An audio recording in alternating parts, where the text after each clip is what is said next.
On April 7, 2026, at exactly 5:36 p.m., President Donald Trump issued a final warning to the Iranian government. He posted on social media that if Iran did not immediately reopen the Strait of Hormuz, the entire Iranian civilization would be destroyed and would never come back. Within hours, embassies across the Middle East began issuing rapid alerts, directing their citizens to find safe harbors immediately as military forces mobilized for a potential nuclear strike. This threat followed 50 days of intense, escalating conflict. More than 4,000 people had already been killed across Iran and Lebanon, and millions had been forced to flee their homes. The highest risk of catastrophic fallout occurred when American and Israeli forces targeted Iran's only functioning nuclear power plant in Bushehr, dropping 4 bombs just outside the facility. Because the plant sits directly on the coast, any breach of its reactors would leak massive amounts of radioactive material into the water. The Qatari Prime Minister had previously warned that such an event would entirely contaminate the Gulf, wiping out all marine life and freshwater access for generations. A single stray bomb hitting the Bushehr plant would mean the irreversible radioactive contamination of the entire surrounding region. Before the nuclear threats, Donald Trump repeatedly claimed that the United States had achieved total dominance over the skies in the Middle East. That claim fell apart on April 3rd, when Iranian air defenses managed to shoot down an American F-15E Strike Eagle. Both crew members ejected, but the weapons systems officer, a U.S. colonel, went missing on Iranian soil. If Iranian forces reached him first, they would capture a high-ranking American officer, dealing a massive psychological blow to the U.S. military.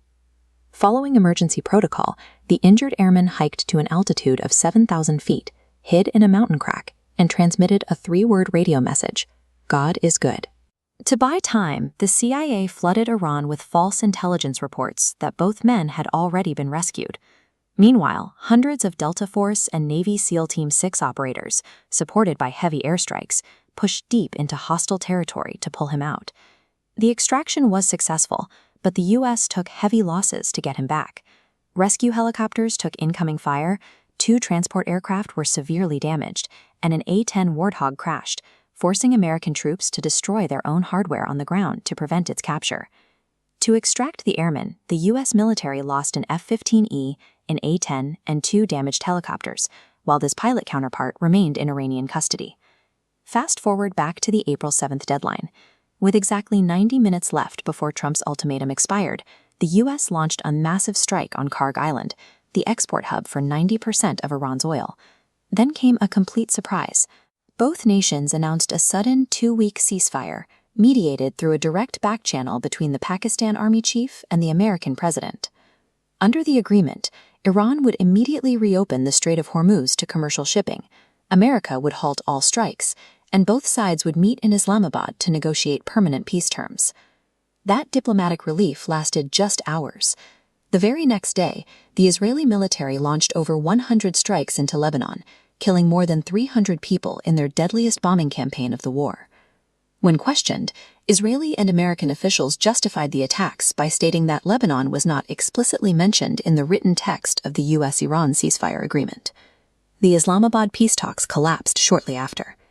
Despite agreeing on several points during the 21-hour summit, American negotiators demanded Iran suspend all uranium enrichment for 20 years.